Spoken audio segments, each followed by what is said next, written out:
There's something interesting that's going to come up today by the end of the sessions. There is one interesting project that we all want you to look at and wait for it.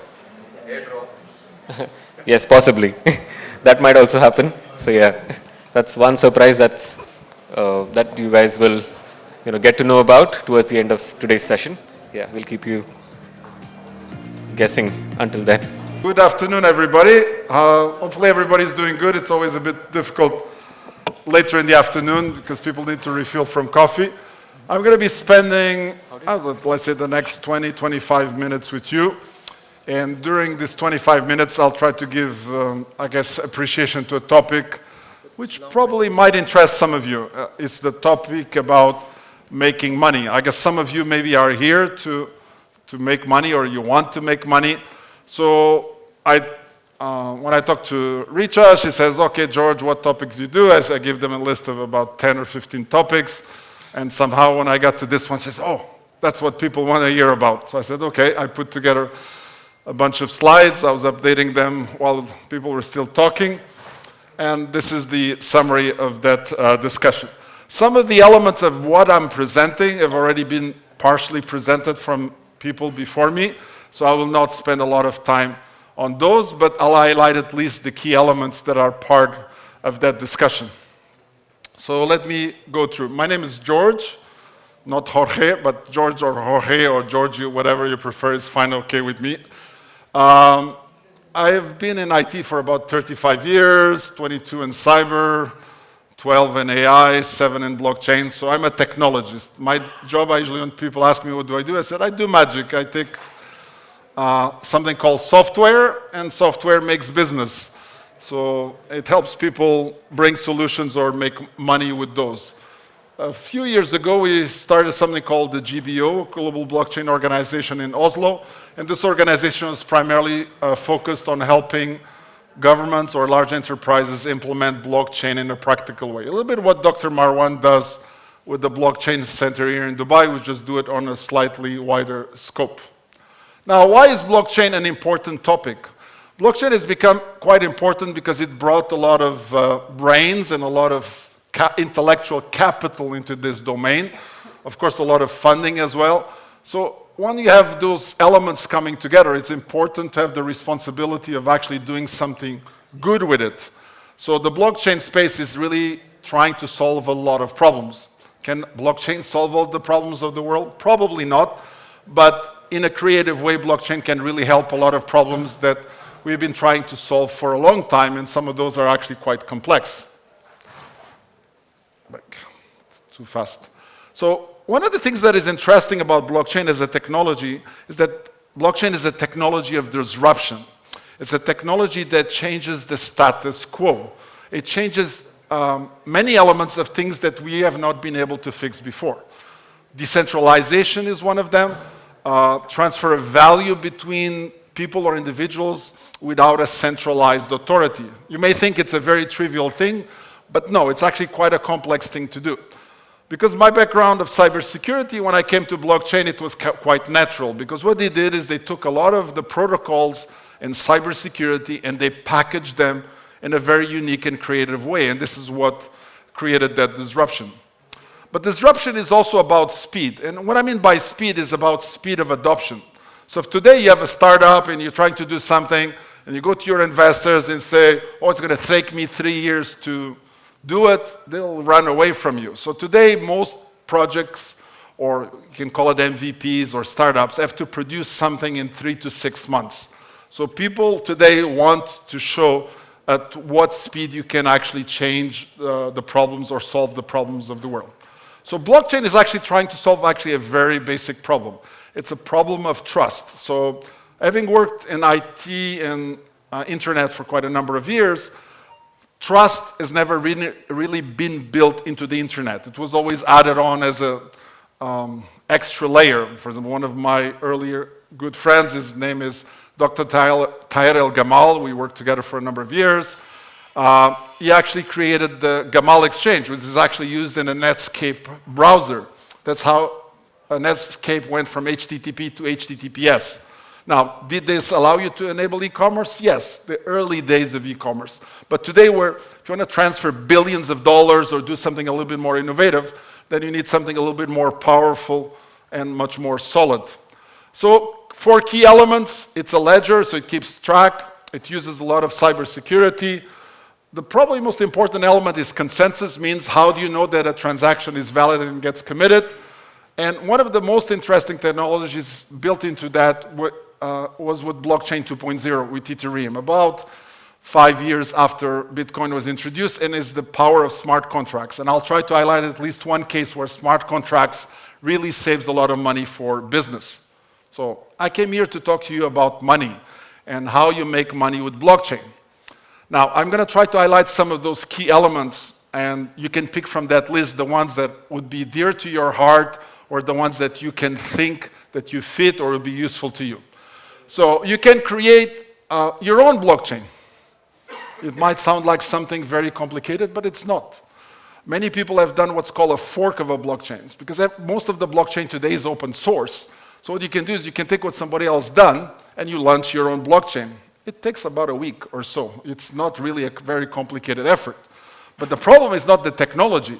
It's how you bring the community, how you bring the trust into that blockchain, how you create an ecosystem. So the technology part is actually quite simple. Because blockchain is a technology of trust, and it is viewed as primarily applications in the area of what I call payments in fintech. That's why Bitcoin is actually the first serious implementation of that. And if you look at Bitcoin, it's now been, I guess, 13 years, give or take. It still has not been hacked. Not really true. It went down a few times. In the early days, we could create fake Bitcoins. But the problem was solved very, very quickly. Does that mean blockchain is 100% safe? Not that. There's some cases, and I'll try to highlight that. The power of smart contracts is very important because it introduces automation into blockchain. That means we can add logic, we can add rules. And by the way, smart contracts are not smart and they are not contracts either, but they solve a lot of the problems of today. Mining was very well covered by my colleague a little bit earlier, but it's a way to make money with blockchain. Not as much money as before, but still quite profitable if you know how to do it. And if you do it in the right part of the world, meaning you have very cool climate and you have almost free electricity, then it's still a viable thing. Some of earlier presenters also talk about asset tokenization. I'll try to highlight some examples of that. And then there is the IOs. There's ICO, which stands for initial coin offering, STO for secure token offering. Then you have initial exchange offering, initial game offering, initial NFT offering, and all kinds of other offerings. The idea is that you use blockchain to actually do a crowdfunding for a specific project if it falls in a very given category. NFT is also a very good way to make money more recently in blockchain, although NFTs have actually been around for about 5 years. And the first NFT actually crashed the Ethereum blockchain. It was called CryptoKitties, means it was not ready for that technology of the time. And even more recent versions also ended up crashing it, and I'll highlight that. Because you have a lot of value, one of the important elements in the whole equation is the crypto wallets, is how you store that value. And in reality, the wallets are a bit upside down, because in a traditional wallet that you have, your money is inside the wallet. In a crypto wallet, there is actually nothing there, only your digital signatures. So it's the access to the funds or the assets. So it's actually the key to the whole thing. Then we have things like trading. We'll talk a bit about bots, arbitrage. Of course, how to invest. I'm not a big expert in investment, but it's one of the ways of making money. Then it's important to talk about risk, and maybe one slide on the future. So, if you want to make money with blockchain, you have to understand the use cases of blockchain. So apart from digital currencies and equivalent elements, there's thousands of uses of blockchain. So you want to make money, pick the right use case, pick the right application, study it very well, solve a problem that has not been solved before, and solve it in a unique way. Here in Dubai, we have many examples. For example, transfer of properties, healthcare records, which gives you portability of information across government departments, and so on. So there's really a multitude of ways, and by solving that problem, you kind of get rewarded for that. So since blockchain is a technology of value, you have to understand where does that sit in the value chain. So one of the important elements, for example, of value is tokenizing assets. So today assets are physical. So for example, if I have gold, 1 kilo of gold, it's very difficult to transport this across countries. It's also very risky. If, however, I tokenize gold, I can send gold anywhere almost instantaneously.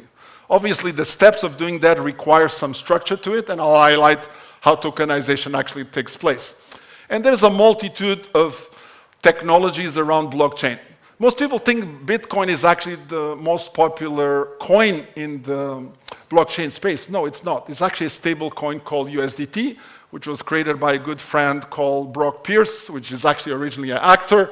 But today, USDT is the most powerful technology. And why is it powerful? Because it's stable, and it allows you to send money that everybody knows what's the value almost instantaneously anywhere around the world. It also enables trading, because you can easily swap in and out of Ethereum or Bitcoin or any of the other coins almost instantaneously. I always like to be a bit funny. I actually met this Scott Adams quite some years ago when I was in Computer Associates. I spent 10 years there. He wrote a lot of very funny books. So blockchain is funny because people don't understand the technology. So this big boss says, okay, what color of blockchain do you want? So that's really about it. You have to understand who are you doing blockchain for. And if there's a bit of naivety, that's why there's a lot of scams in blockchain in the first place. So one of the elements of value come from digital and cryptocurrencies. Now there's a multitude of them, from crypto being Bitcoin, one of them, Ethereum, USDT, but the move is towards what we call CBDCs, which really means central bank digital currencies. Barbados was one of the first countries that actually did that, but now we have very serious countries like, for example, China is taking this to another level. So they're about to launch the ERMB, which they have been beta testing for 3 years. How many people are beta testing a solution for 3 years? So they want to make sure it gets ready before it actually gets launched.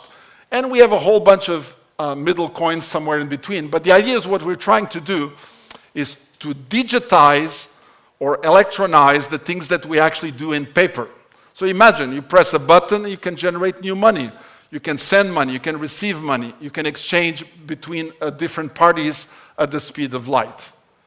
Now, I mentioned to you, you can create your own blockchain. It takes actually a few hours. So you can create, for example, a fork of Ethereum. I have friends of mine that have done that. You can look at a project online called Payfoot, which is part of Qatar big event that is happening very shortly, which is the football. So you can buy tickets, t-shirts, hats. So what they did is the fees in Ethereum are very expensive. Maybe you're buying a cap, it's only a few dollars.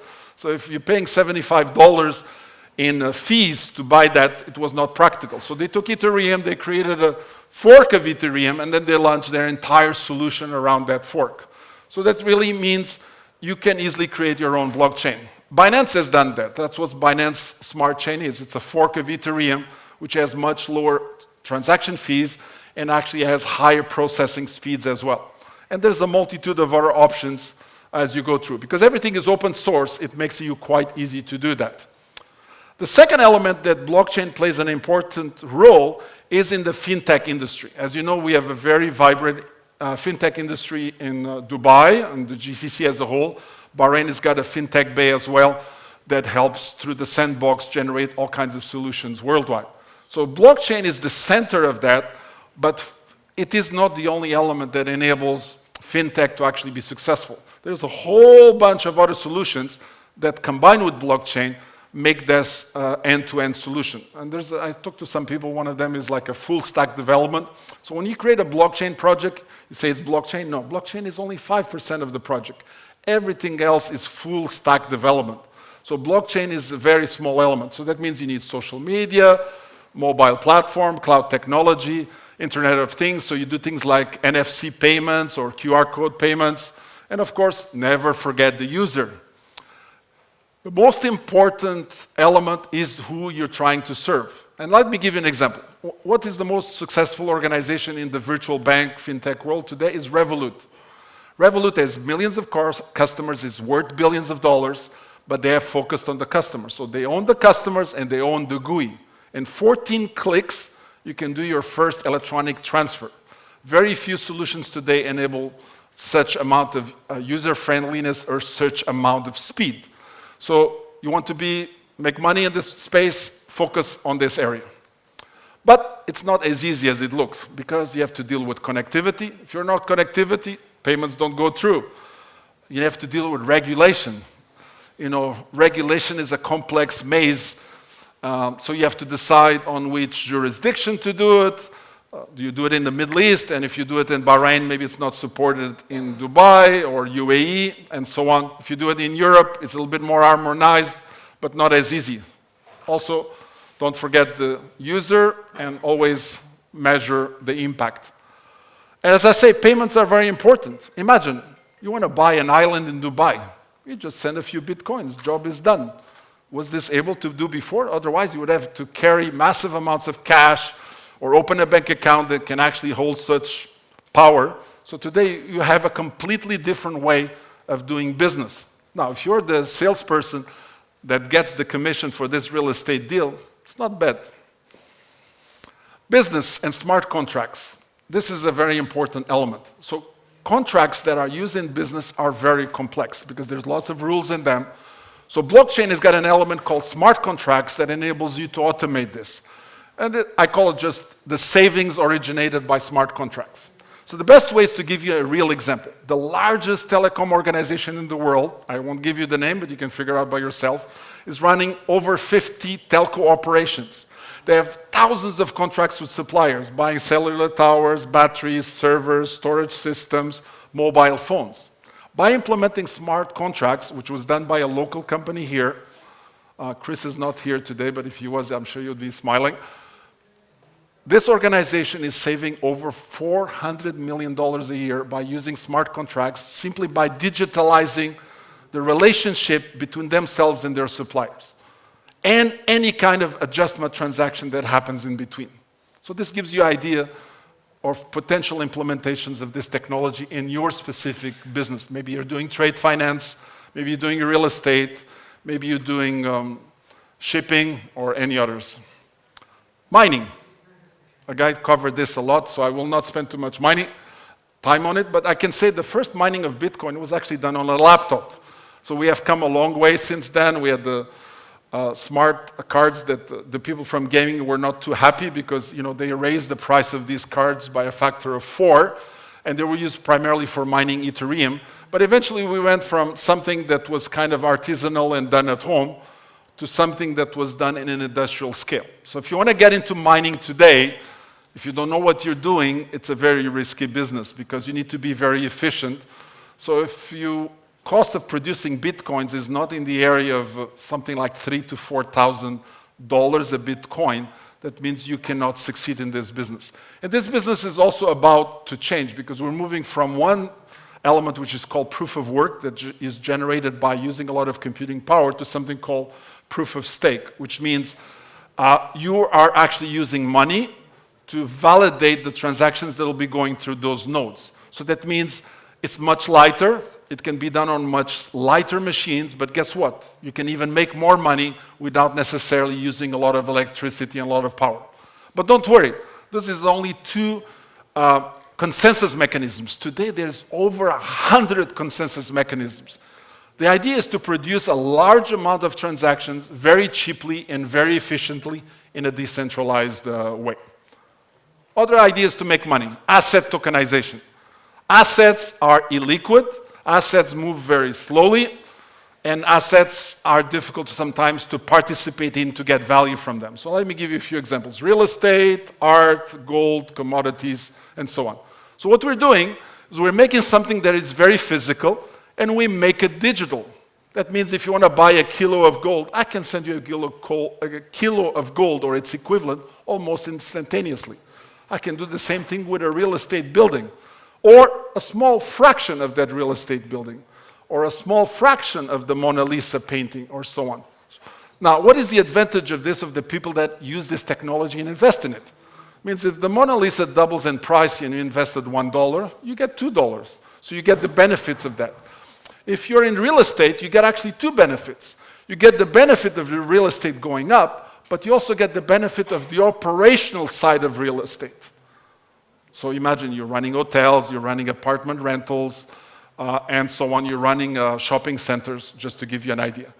It looks simple, but it's not. Again, regulatory is a very important element. You need to have people that do custody, because the gold, for example, you know, gold tokenization, you take the gold, you put it in a vault, you issue an SKR, which stands for a safekeeping receipt, then you get audited by somebody important like Deloitte Touche or KPMG, and then you go to a regulatory body that says, yes, we allow you to do that, then you're in business. Then you issue your first token. So there's quite a lot of elements behind the scenes, but once it is fully established, everything moves at the speed of light, means the speed of the internet. Many kinds of ICOs, STOs, IOs, I will not cover all of them, but to make a long story short, is that we went from, you can say, an initial coin offering, which is primarily an investment into a project, but you don't actually own anything. You only own the benefit of that utility coin to actually go up in value because of its scarcity, or because of its utility, or because of its rarity. Where when you go into STO, it's a bit like asset tokenization. That means it's a secured offering. That means it is backed by something physical. That means you get voting powers in the decision that actually happens in that project. But there's many other variations. You know, ICOs kind of almost died, so they got replaced by IEOs. That means it's the same thing as an ICO, but backed by an exchange. But be careful.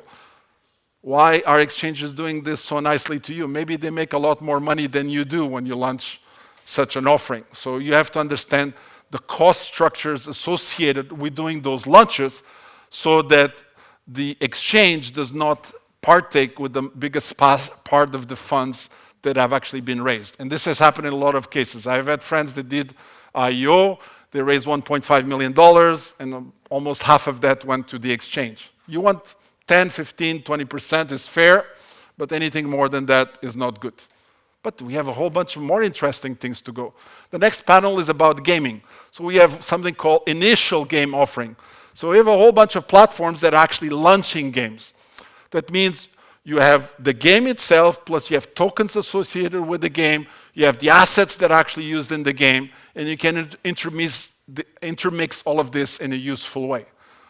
Now, you can see that gaming is actually an important element here in the Middle East. It's very important in Asia and other parts of the world. So it creates a whole new generation of possible economies. So you can say things like play to earn is a new way that is generated a part of it. This is just an example, but Binance Smart Chain also launches a few of those. So there's a comparison of the validity and the profitability associated with various launches.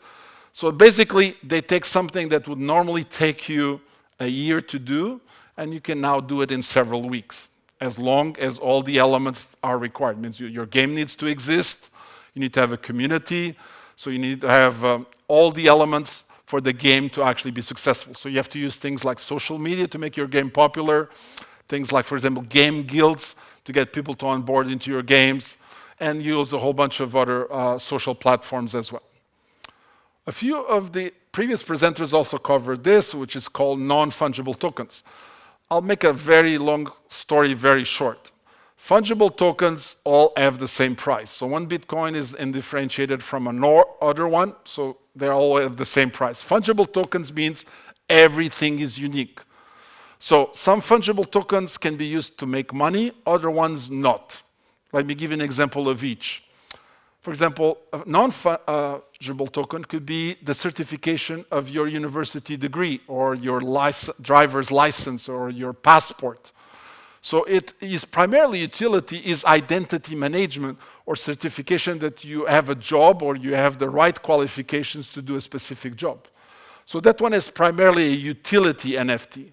However, if you use then other assets, you could be like real estate, paintings, art, or many others. That means you now have a digital representation of that asset. Now, there's different types of NFTs. There's the NFTs that means you own the NFT and the asset. Other ones means you only own the digital part, but not the physical asset. And there's been many cases where people issue NFTs and they did not obtain the digital rights to the assets, so you end up not really owning as much as you thought you did. And there's people that sometimes have sold the same asset many times. So there's a lot of issues that still need to be solved on NFTs. So you need to progress with these projects with extreme caution. And there's many holes still in NFTs today. For example, if you use IPFS, which is the interplanetary file system, which is a bit different than blockchain. So the NFT has the pointer to where the NFT might be, but the NFT might actually not be there where it's supposed to be. So you have the pointer to something, but you have to ensure that that actually coexists as well. But if everything is done right, you can do some magic. That means you can create something unique. Where is Dr. Marwan? Oh, he's not here. Okay, I'll mention a few things. Dr. Marwan has got many cars. Yes, we can deny his. He has a few cars. It's a hobby. So he has taken 2 or 3 out of his cars, and you can see them regularly on here from time to time. I did not put his car on purpose, but that was on purpose. So, and he took, for example, something like a Tesla, which is worth, let's say, $100,000 or $75,000 plus. But guess what? His car, because of the NFT component and the skinning that has been done with it, is now worth 4 to 5 times that amount. So when you use the NFTs in the most creative way, it actually creates extreme amounts of value. Now, The last value was about $1 million. 1 million. Okay, so there. Dollar, not dirhams. Very important. Of course, there is components. You need to have the right artist. Where is Vesa? He's supposed to be here because he's one of the next panels. Maybe he's still outside. You'll join on Zoom. Okay, because I think he went back to Finland. Okay, no problem.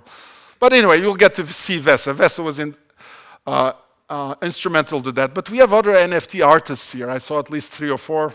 You have Natalia and a few others that I've met along the way.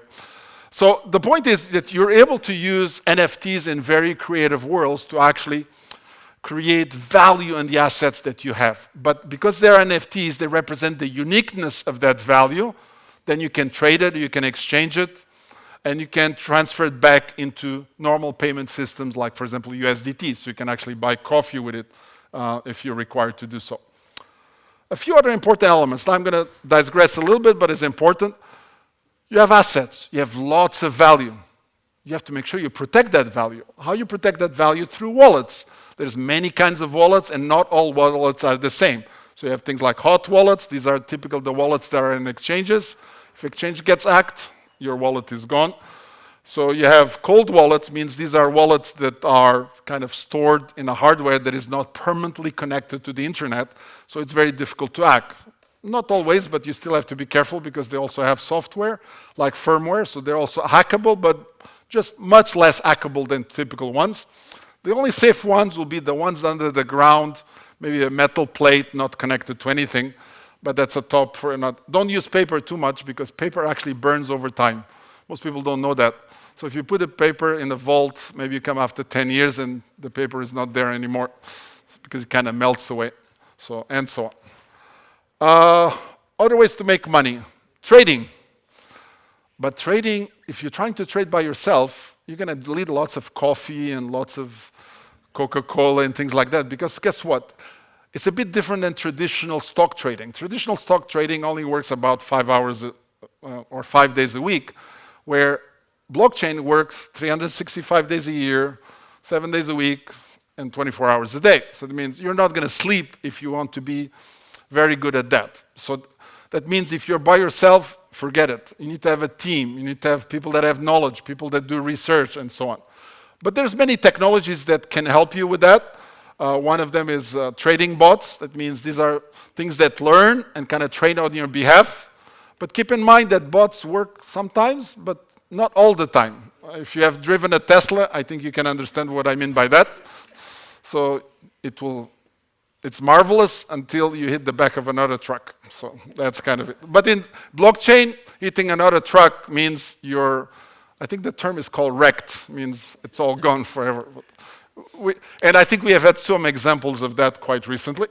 Another way to make a lot of money, and by the way, this is how the header of FTX, which is probably one of the richest guys in the world today, is called arbitrage. Arbitrage means because blockchain is not so mature, there's a big difference of prices from one exchange to the other. So if you're really good at that, means you buy and you sell very fast across exchanges.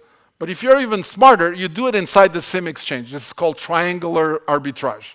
That means you find multiples of coins that are related to each other, and you quickly buy, sell them every second. If you have enough money, you can make a lot of money.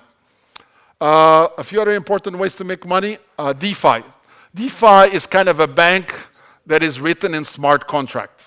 So that means you can earn interest, you can provide insurance, you can do staking, which means you lock your coins for a period of time and you get some return on them. This is just the simplified version of DeFi. So I recommend you study it in your own time, but this is one of the most powerful technologies because it is revolutionizing the world of blockchain. It's an implementation of smart contracts with a nice GUI interface so that you can bring a lot of people that would traditionally be banked or unbanked become banked. So there's many technologies behind DeFi that are important. One example, just to name, is something called Uniswap that allows you to exchange coins, and if you provide liquidity, you can make money every time those coins get exchanged. Remember, I told you, everything in blockchain, most of it is open source. So you can take the code of Uniswap and you can launch your own swap. You can call it MySwap. So if you have enough people and enough community, all of these things allow a whole new generation of solutions to make money from. So DeFi, it's actually quite sophisticated and quite complex.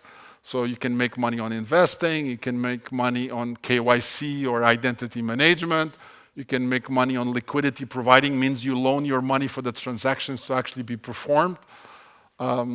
Credit, lending, especially what we call microcredit, which is small loans. But in blockchain, you can actually do big loans as well. Let me give you an example very fast so you understand how complex the world of blockchain is. For example, let's say I have an NFT and I want to sell it to myself for 1,000 times more. I can do what's called a flash loan using a DeFi protocol. And I buy it, and then I sell it to myself, and it shows like now I have an NFT that's worth $1 million. But it actually cost me only about $100. You can all do this in blockchain. If you don't know, just Google a little bit about it, and when you have some time, there's lots of opportunities in this part of the world. Now, everything comes with the other equation. You can make lots of money, but you can lose money as fast as you make it. So you have to determine what you find for you as an individual, what is your risk appetite. And this applies to all the solutions that I talk about. Mining, do you control the electricity price? Do you control the cooling price? Do you control the price of the hardware of the miners? If you're into trading, do you control the coins, or do you control the bots that are being used? Do you control the price of the transactions, and so on? And DeFi, all the same. So if you determine that risk, then you make the right decisions. Keep in mind that $2 billion disappears very quickly in this part of the world. And there's many things today that have holes in them. And one example I give you, I'll just play a very short video, is like, for example, your Bitcoin wallet. So you have your Bitcoin wallet, you have the passphrases. What happens?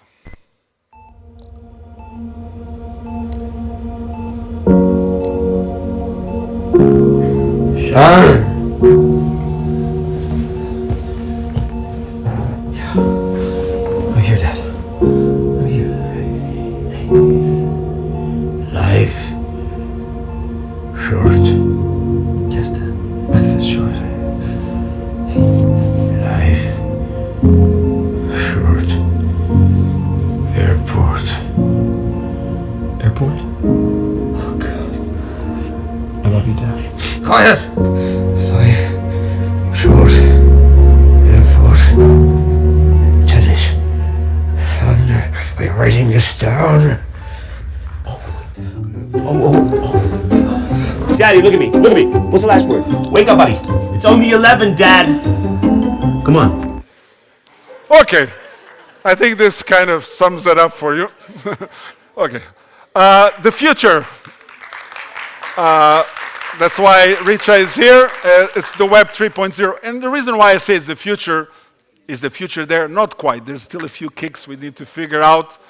performance, security, and small things. But the idea is the Web 3.0 combines many of these elements together. So it means it combines the virtual with the real world, with digital currencies, with digital personas. It's a new channel for your business. Now, you have to make sure you write the right technology for it. You need to make sure that technology is mature, that you have the right community, and then you have the right friendliness apps. You know, some things are not so practical yet, like these big goggles that you cannot wear more than a few minutes, and so on. And of course, things happen good and bad. By the way, I put this here for a purpose.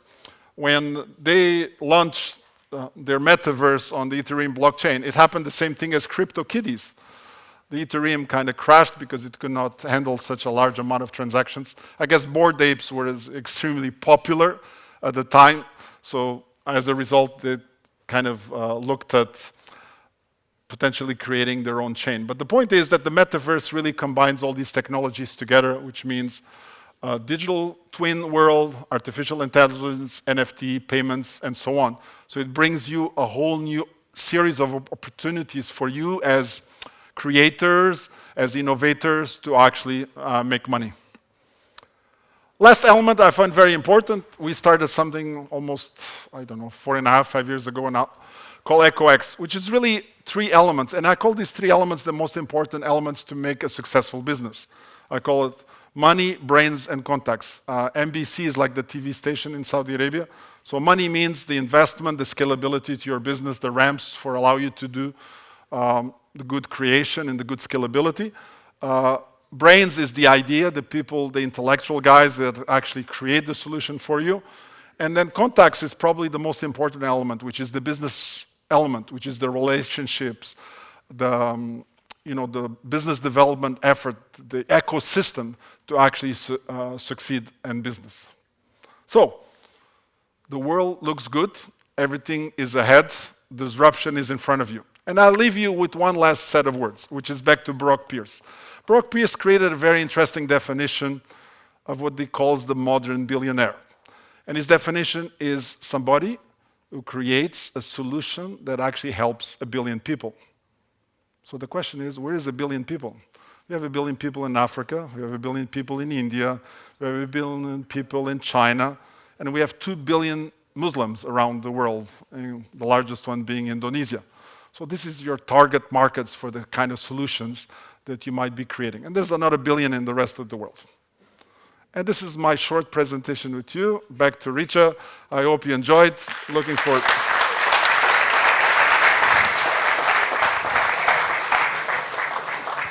Questions, okay. Yes, questions. Anybody questions? Okay, no, bro. Shoot. Okay.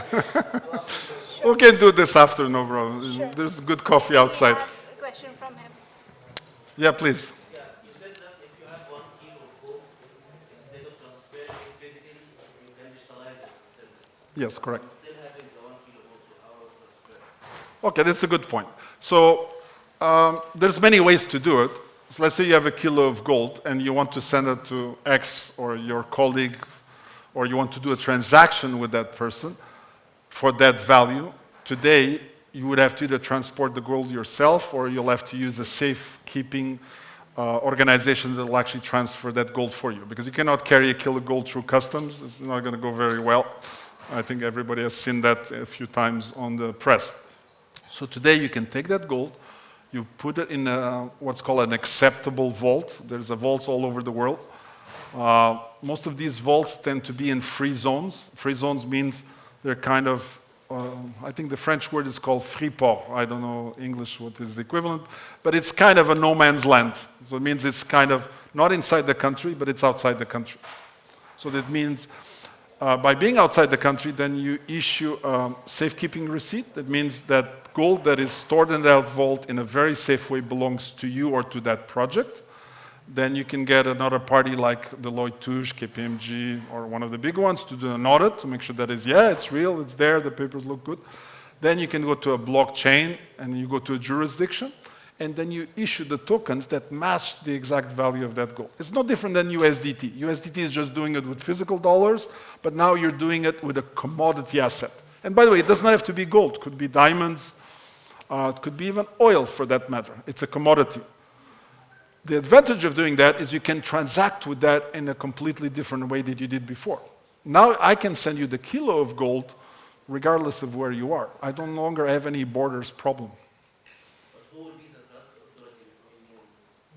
The trust of authority is the free zone that actually stores that gold, because you having received rights to that gold in your wallet, you can go and claim it anytime you want. Because that storage facility is actually in international waters, you can just come with your airplane or your boat or your suitcase and you claim it and they give it back to you. It belongs to you. But you don't have to carry it around for every transaction that you do. Now, I give you the example of gold just because it's very easy, people understand it. What if it's 10,000 tons of rice, or if it is 1 million barrels of oil? It's the same. You can apply it to any commodity. That means you need to put that asset in some custody, verify that it's there, issue the tokens that match that. That's why it's called a secure token. That means that token represents an asset, but it's just a digital one. So you have the rights to that asset. The beauty about it is you can transact with it.